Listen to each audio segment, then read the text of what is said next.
Hey y'all, it's Bethany. Welcome back to my channel, Bethany Brings Books. Today I am going to be filming my July wrap-up. I had to think about what month it is. My July wrap-up. So I read 7 books in July. Actually, I finished a couple of these like the first 2 days in August, but we're gonna say July. I had like a really good reading month. I feel like that this month probably was my best month of the whole year. I don't know, I just read so many good books. All of these books, except for one, are 4 to 5 stars. And there's like so many of these that I'm still just thinking about and dwelling on. And so I don't know how long this video is gonna be, because there's a few that I really want to just talk about quite a bit that I loved, so hopefully it won't be too long. But anyway, here we are. It's nighttime and 2 of my children are asleep and the other one's in her room playing, so we're gonna see how this goes.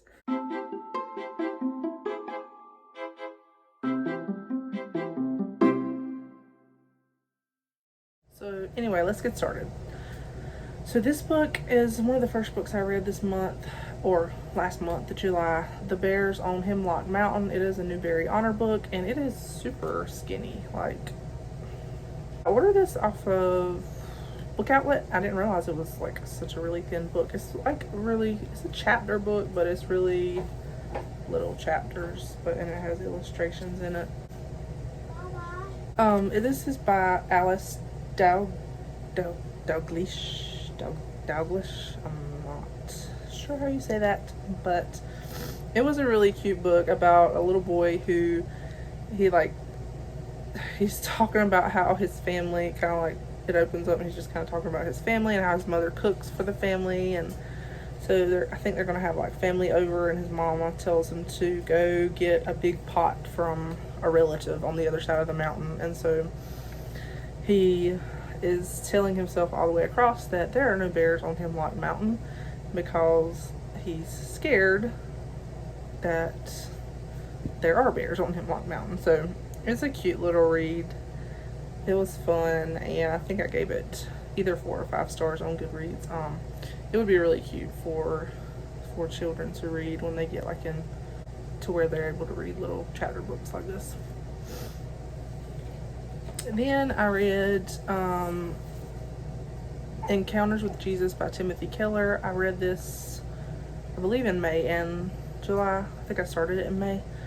This I have a whole video talking about. This book was phenomenal. 5 stars. If I could give it 10 stars, 20 stars. It's so good, and it really, really just spoke to my heart in so many ways. And my goal is to start reading it again. I haven't picked it up yet, but that is my goal, is to go ahead and reread it again. It is kind of just a in-depth look at some of the different encounters that Christ had with different people in the Bible, and there's like 5 chapters that talk about a specific encounter that Jesus had with someone different in each chapter. And the last 5 chapters are about certain events in the life of Jesus, and just how he just kind of expounds on those events and brings out insight that I had never seen. And it was so good. There were so many quotes, so many things from this that I just really, really, really enjoyed, and I can't wait to read it again and just soak it up. And I feel like it's something that I really could learn something, glean from it, and just soak up what's in it over and over, reading it again and again. Then I read, I think I want to go ahead and read the ones that I have less to say about first, or talk about the ones I have less to say about first. I read, this is another nonfiction, Delight in Your Child's Design. I found this at the thrift store a while back. That's not how much I paid for it. I think it was like 10 or 20 cents, 25 cents, I don't know, something like that. But anyway, It's by Laurie, Winslow Sargent, and it's not super thick. It's a parenting book, just kind of talking about really slowing down and taking the time to focus on your kids and delight in who they are as people, to learn your children and just kind of try to take the time to really take to heart who they are and study your children, study their character and the things they enjoy, and just delight in who they are as a person. And so it was good. I gave it 3 stars because it wasn't like mind-blowing or anything. It wasn't, it was good, and I liked that perspective, and it's really made me try to focus on that and just be intentional about my children and learning, like, what do they appreciate. And it goes into like talking about how if your kids' personalities are different from you, just tips for that, which I appreciate too, because my kids definitely at this stage in their life, they have their dad's personality. He was very outgoing, loved people. Just if he walked in a room, he did not mind becoming the center of attention. And I'm not saying that not like in a conceited way, but he really loved to speak. He loved, he used to teach Sunday school at the church we went to, so he was very much a people person, very outgoing, never met a stranger, and I am total opposite. I was extremely shy growing up, extremely shy. So I see their personalities in him, which I love, but also me being an introvert and a book nerd, I enjoy reading and sometimes just a little bit of quiet time and spending some time to myself. And so I want to make sure that I am also developing in my children their, what they appreciate and what they love, and being there for them. And so they kind of talk about that in here too. So anyway, all of that, it was good. I enjoyed it, but overall, I probably wouldn't reread it, and I'm gonna plan on unhauling it. So, but it did give me some good thoughts. Then I also read, so the rest of these books are Regency. I read a lot of Regency. I had chosen a couple for Jane Austen July, and then when I started reading them, I really got into the mood, so I ended up reading 4 Regency books. And actually, I forgot to talk about that. I did DNF 2 books. One of them was another Regency book by Sally Britton, and I cannot remember the name. I will try to put it up here on the screen, but there was nothing wrong with the book as far as why I DNF'd it, and I read a big chunk of it, but I just kind of, it was very sweet and clean, but it was a little fluffy, I guess, for where I was just like, you know what, I read a lot in it, and it interested me, but then I was kind of like, okay, I need something with a little bit more substance right now. So I just didn't finish it. There were several other Regency books that I wanted to read that I really enjoy the authors, so I just went for those. But then the second book that I DNF'd was The Breakup Project, I think is what it's called. The Breakup Project by Carolyn Miller. Now, this is what's crazy. So 2 of these books that I'm about to talk about are by Carolyn Miller, and I love them. One of them is probably going to be my favorite book of the year, or at least in the top 10. Probably my favorite, but at least in the top 10. The other one was also really good, and is probably going to be in the top 10 too. But the other book that I DNF'd is also by Carolyn Miller, but it is a contemporary. It is not Regency, and I cannot. I don't want to. So I love Carolyn Miller's Regency stuff. Like, to me, she's one of the best Regency authors out there. But the contemporary one, I just could not get into it. It felt, I don't want to be rude. I don't want to be rude, but it felt cheesy to me. And I don't want to be rude at all about the book, but it was just, I was like, okay, I'm not finishing this. And maybe the rest in the series are not like that. She has more in the series, but it was like about a hockey player, and which that's one thing that I feel like there are so many books in the Christian fiction world about hockey players, and I'm trying to figure out why. Like, why? I don't know. But anyway, it was about a hockey player, and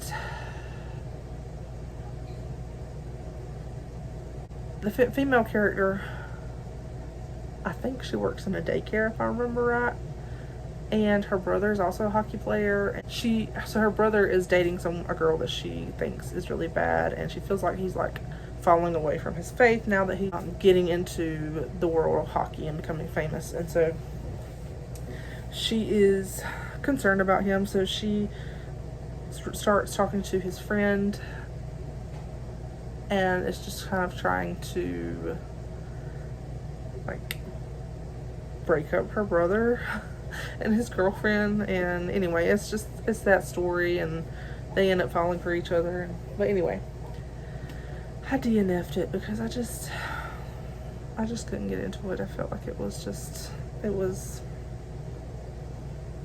I feel like, I don't know, I feel like some authors write a certain genre or subgenre or whatever you want to call it very well, and Carolyn Miller definitely does that with Regency, like excellent.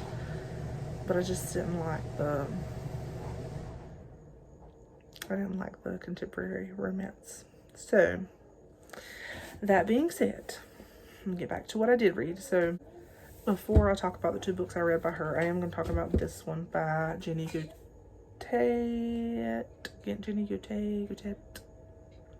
Sorry.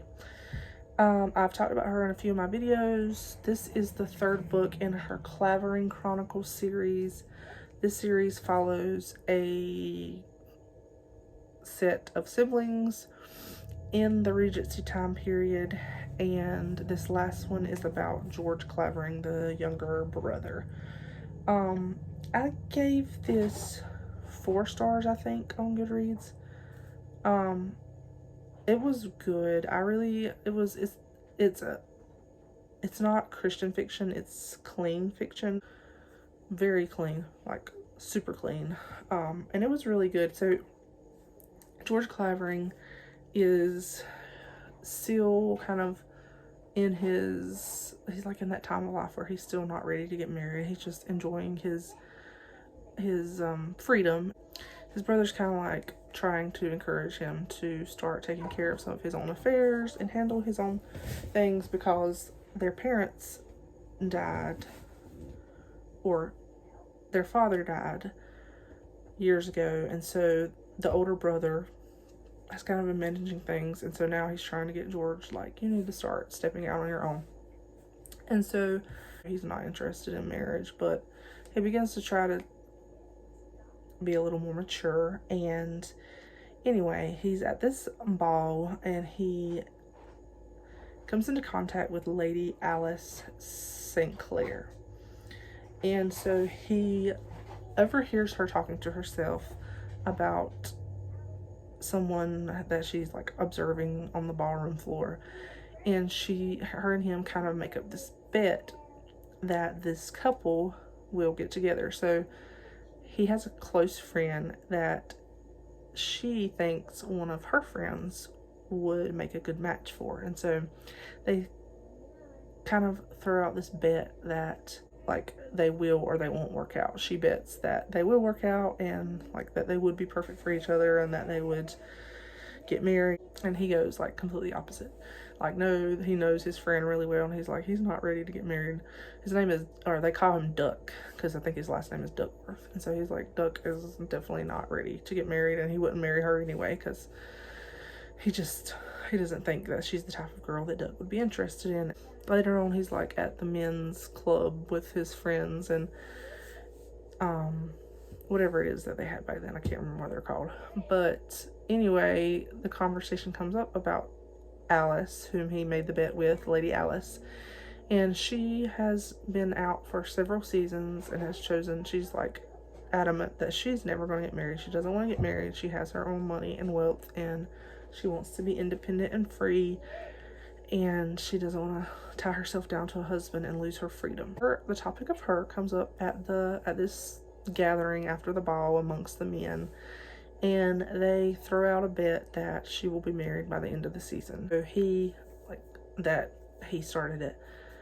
So then he feels bad, and anyway, we just she doesn't know about it, and so we follow their story as they are kind of trying to work against each other as with the other bet. Like, she's trying to bring the couple together, and he's kind of like, no, trying to work against it, but at the same time, they're starting to gravitate towards each other, and it was just fun. Jenny writes such sweet stories, like just really sweet stories. They're simple and sweet, and really enjoy reading them, and she is probably my second favorite Regency author after her and Carolyn Miller. They're probably like tied. And so there was that one. Now we're going to get down to the last three that I read, which are the ones that were just so good to me, like so good. So first of all, I read, sorry y'all, I got another cat, a kitten. So I have two cats now, and it's really good because my older cat was she's almost 2, but she was very like sensitive and a little bit ornery with my kids. So the kitten, they love to play and run all around and stuff, so it's really mellowed her out, but that's what you hear is them playing. So anyway, I read these two books by Carolyn Miller, Dusk's Darkest Shores and Midnight's Budding Morrow.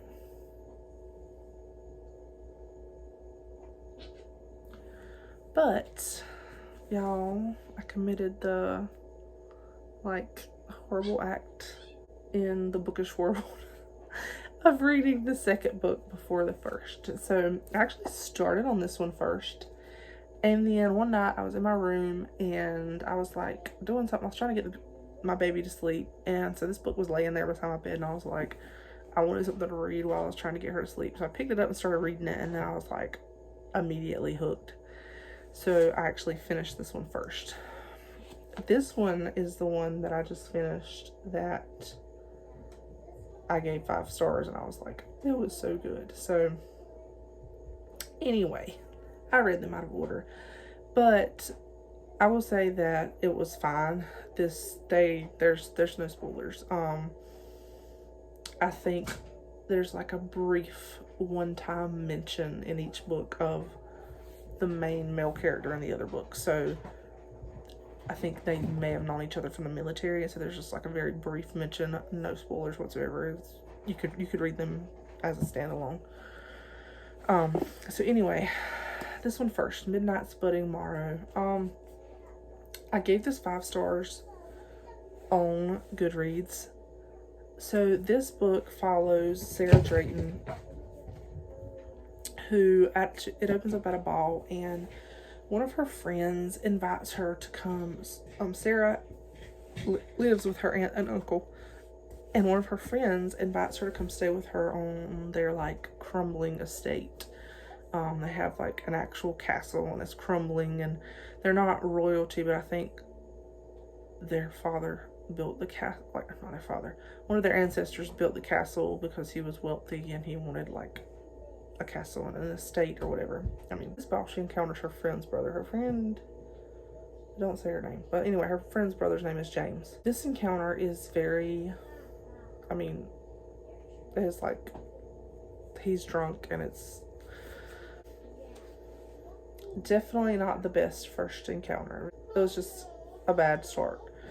So she's kind of like, she thinks if he's going to be there, she don't want to go and stay on the estate with her friend for a little while. But her friend says no, he's not going to be there. He is going back to the war. Had been home for a little while to go back, and he was going to go back to the war. So anyway, she goes back to the estate, and several things happen with her friend, and I don't want to get into spoilers. So some things happen with her friend, and James, her friend's brother, is also like in desperate need of money. So he ends up coming back to the estate, and then some things happen with her friend, and her friend leaves the estate. She stays there with her friend's father because after she left, her aunt and uncle was kind of like, well, they kind of wrote her off like, you're going to stay there for a while, and like they thought she was being ungrateful to them and stuff. So anyway, she stays when her friend leaves, and helps take care of her friend's father. And so all of this happens in the first few chapters, so it's not, I'm not gonna say what happens to her friend, but no spoilers here. Anyway, this is a marriage of convenience. That's on the back of the book, so no spoilers with that either. So anyway, circumstances happen, and she is forced into a marriage of convenience with James. Well, James, I'm just going to go ahead and say it up front, is when this book opens up, and for the first couple chapters, he is despicable. So if you don't like a despicable character, you might not want to read it. But she's forced into a marriage of convenience with him, and then he immediately goes back to the war. And when he comes back, he is a Christian. He became a Christian while he was at war. And so he comes back. We see their relationship and the things that they struggle with. So anyway, like I said, going back to what I said, he is,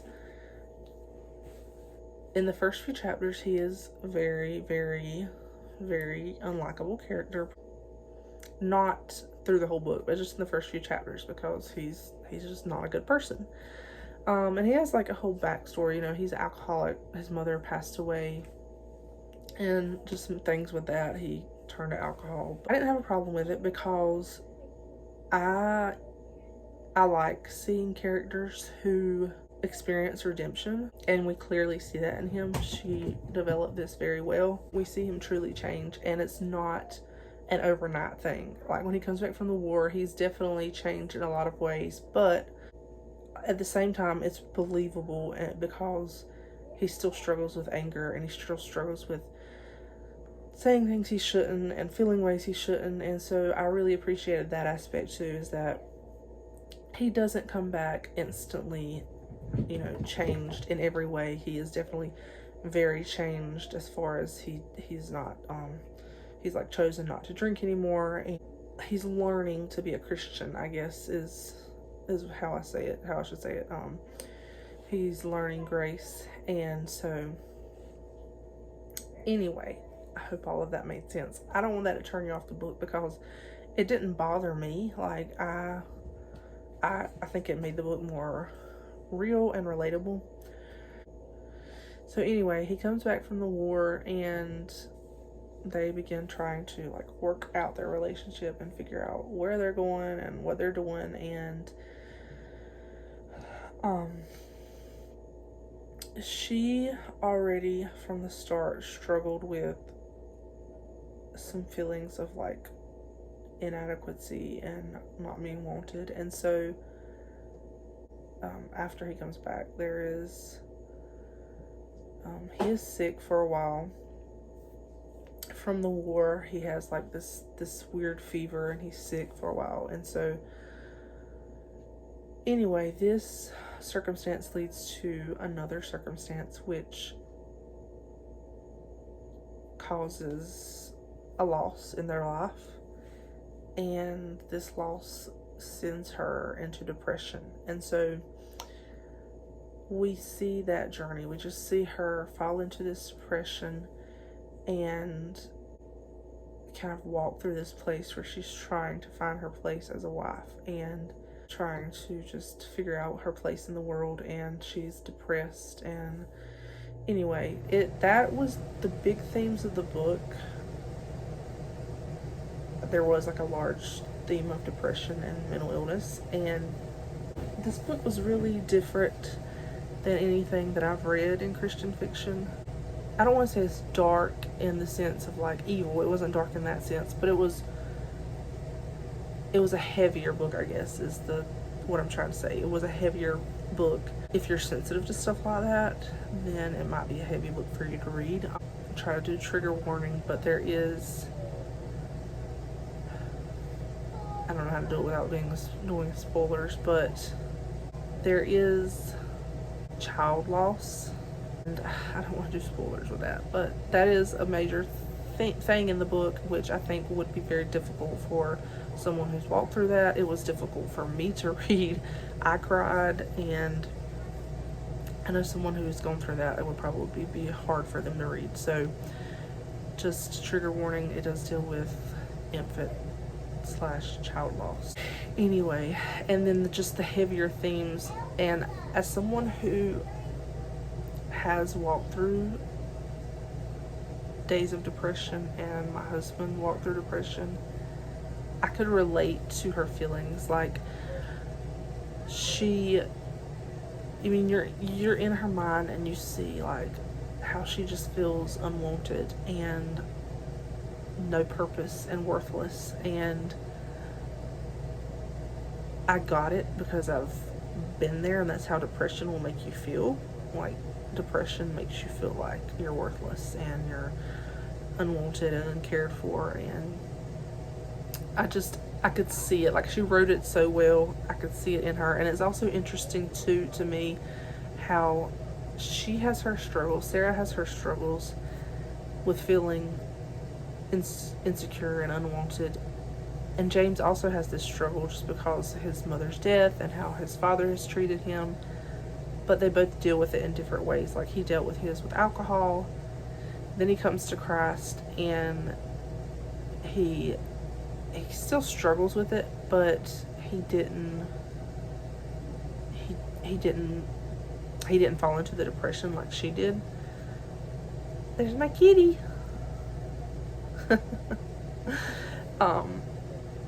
And so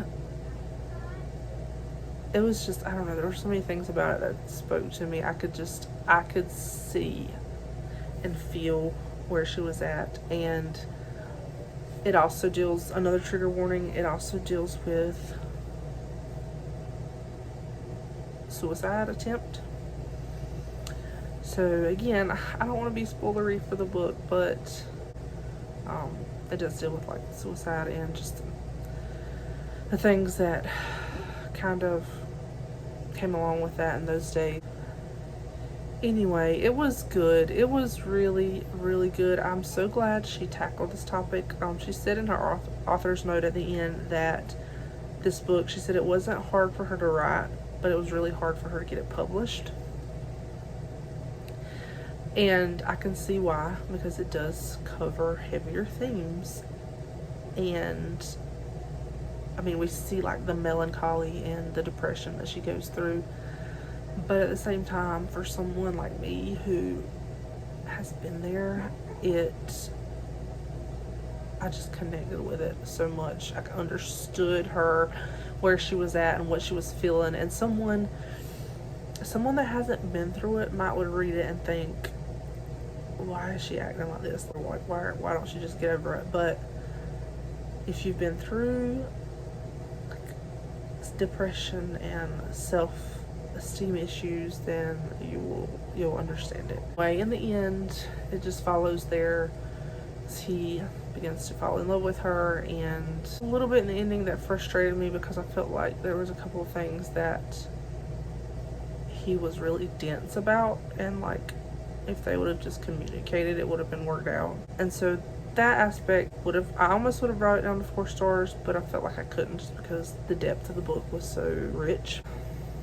Yeah, that was just the only complaint that I had, was that at the end there was just a little bit of communication issue, and he was just a little bit dense with some things, and I was like, really? But anyway, 5 stars. It was good. It's definitely one that will stick with me for a long time. Look at my kitty back there, y'all. Gidget.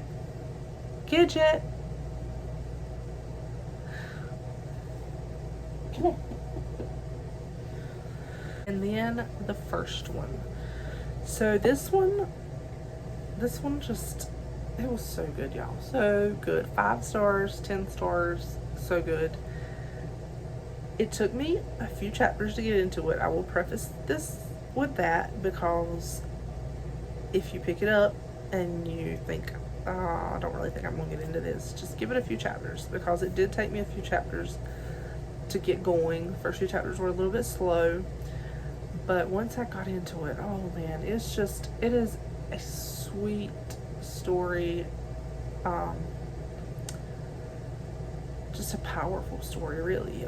So Mary Bloomfield is the main female character, and she is kind of like past the point of thinking she's going to get married, and she lives at home with her parents, her father and her stepmother.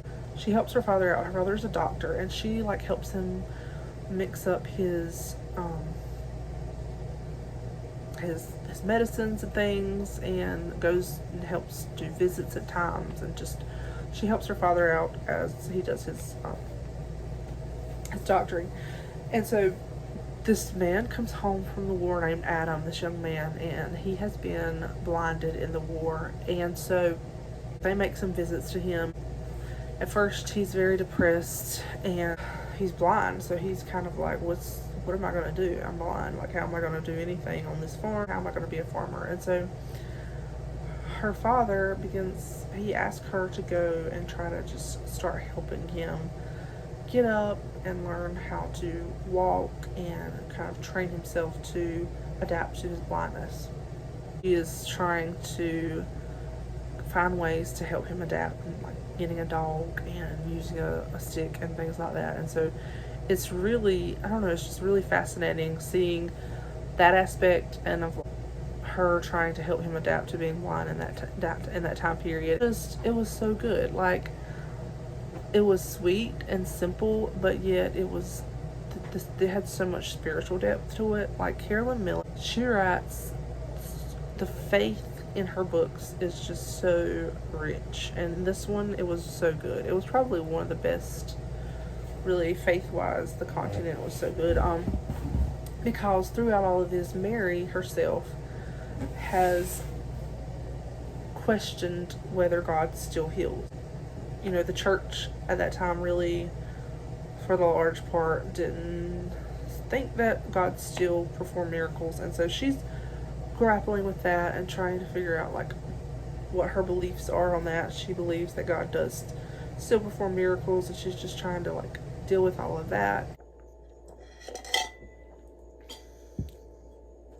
And so we follow like that journey, her, you know, just trying to pray about that, and in some ways she kind of has, you get the underlying sense that she kind of has the gift of healing, not entirely, but we see that at times, like just in some of the storyline. And so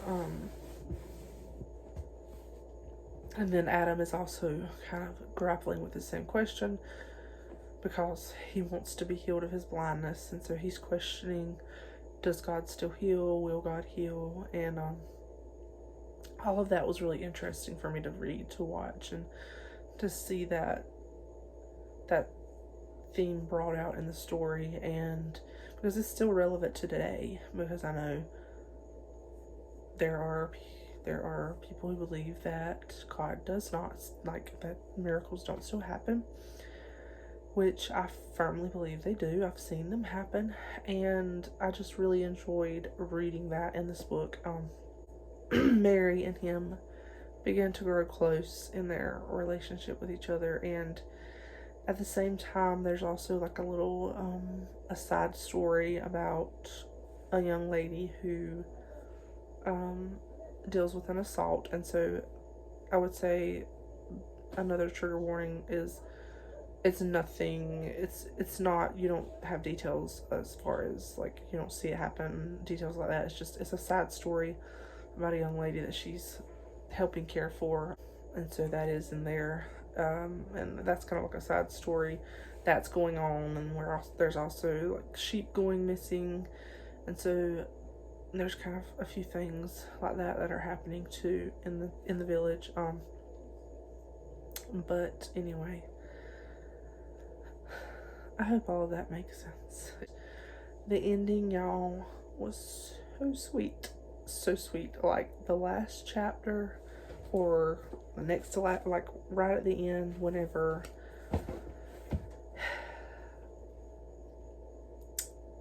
he talks to her, and it is so sweet. It is like one of the sweetest proposals that I've ever read.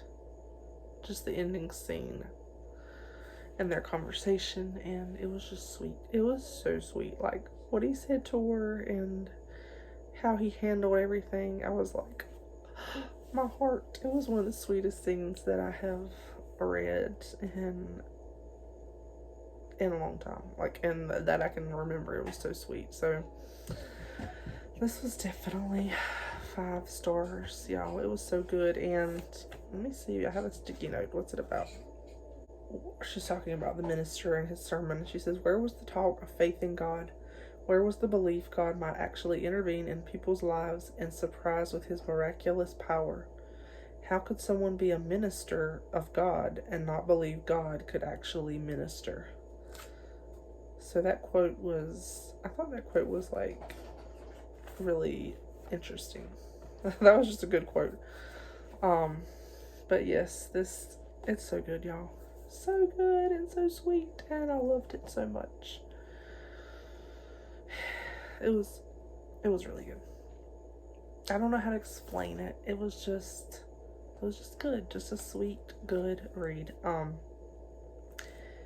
And the ending, so good. And then I also enjoyed her author's note because she talked about how she based this on she kind of like got the idea on an actual man who was blind in this like time period, and he learned to ride horses and swim, and he actually ended up becoming one of the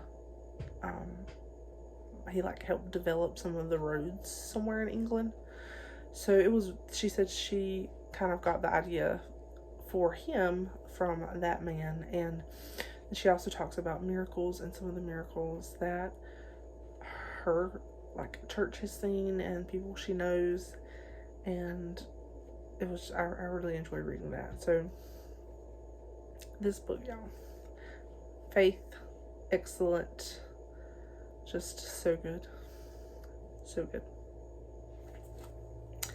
So now this video is 53 minutes long, and I don't know how much time I'm going to have left before my storage runs out. So we're going to try to finish this up with Persuasion.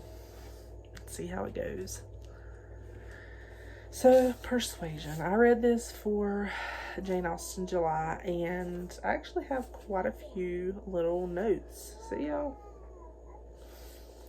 For me, like, I have started doing notes to try to remember things that I talk about in here.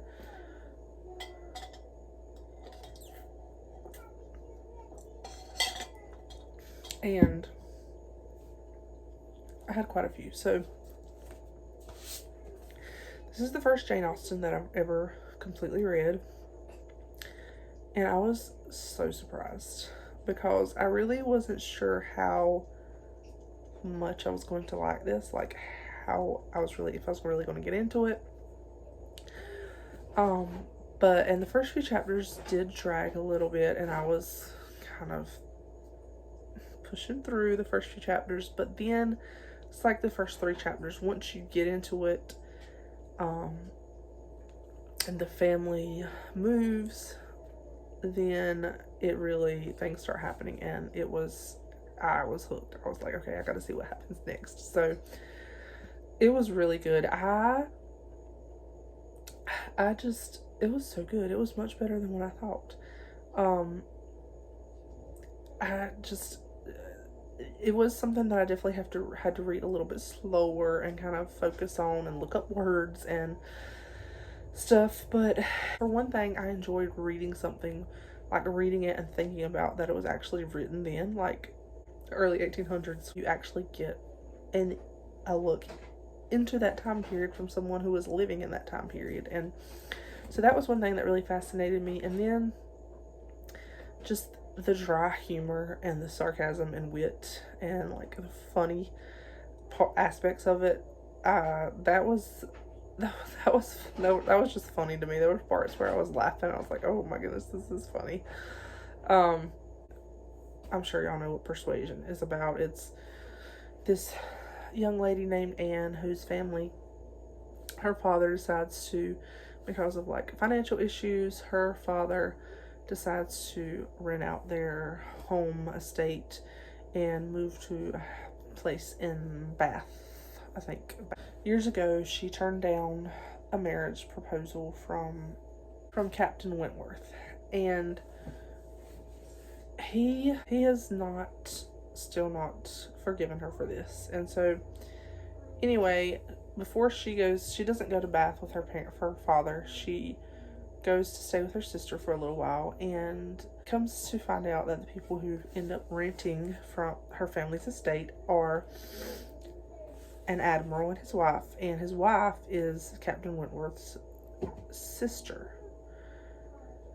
So she's like shocked when she finds this out, and she realizes she's going to be thrown back there with Captain Wentworth. And so she's like, she knows that she still loves him, and the reason she turned him down was because of a close family friend who kind of had taken on the role of mother after her mother died. And so this family friend basically encouraged her not to accept his proposal. And so anyway, it's like 7 years later, and she is thrown back into contact with him because of the circumstances. Yeah, like we see them figure out their feelings for each other. But yes, anyway, we see Anne and Captain Wentworth, and he realizes, they like resolve their whole issue. Sorry, I don't even know. Y'all know what it's about, and I really don't feel like talking what it's about what it's about, because I know it's a classic and you should know what it's about, even though I didn't before I read it. That's bad. But anyway, I loved it. I gave it 4 stars. I thought it was going to be a 5-star once I got into it and was really enjoying it, but I did feel like the ending was a little bit anticlimactic, I guess. Like, it was just a little bit dull, I guess. Anticlimactic, I don't know. Just the overall ending was a little bit unexciting. And so that was why I bumped it down to 4 stars. But overall, I really enjoyed it, and I was super excited to be able to say I read my first Jane Austen. Like, how cool is that? And now I'm really looking forward to reading the rest of her books. So anyway, y'all, my throat is pure dry from talking so much, and I don't even feel like I've talked all this time, and I like really don't feel like I did any of these books justice. And couldn't explain how good they were, but go read the Carolyn Miller books, especially the first one. I understand why some people might not want to read the second one just because of the heaviness of it, but it was really good, and I would suggest to go read her books because she writes such awesome books. Anyway, I feel like I'm forgetting something. I don't know. We'll see. But yes, this is my new cat. This is my kitties. See Stormy? There's Stormy, and there's Gidget. And her name, they gave her that at the shelter that I adopted her from, and my child did not want to change it. So, Stormy, are you giving Gidget a bath? Oh, are you giving Gidget a bath? Yes. Yes. Yes. You're a good kitty. Yes, you are. You're a good kitty, good kitty.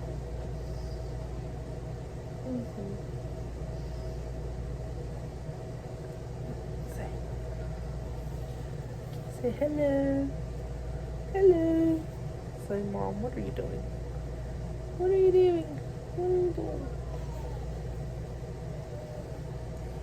You're a good kitty.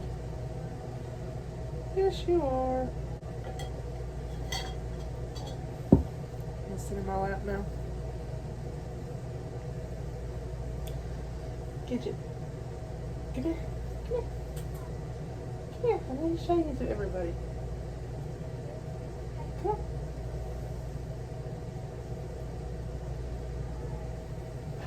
She likes to get up there and sleep. Come here. At night time. Gidget. Come here. Come here. Come here.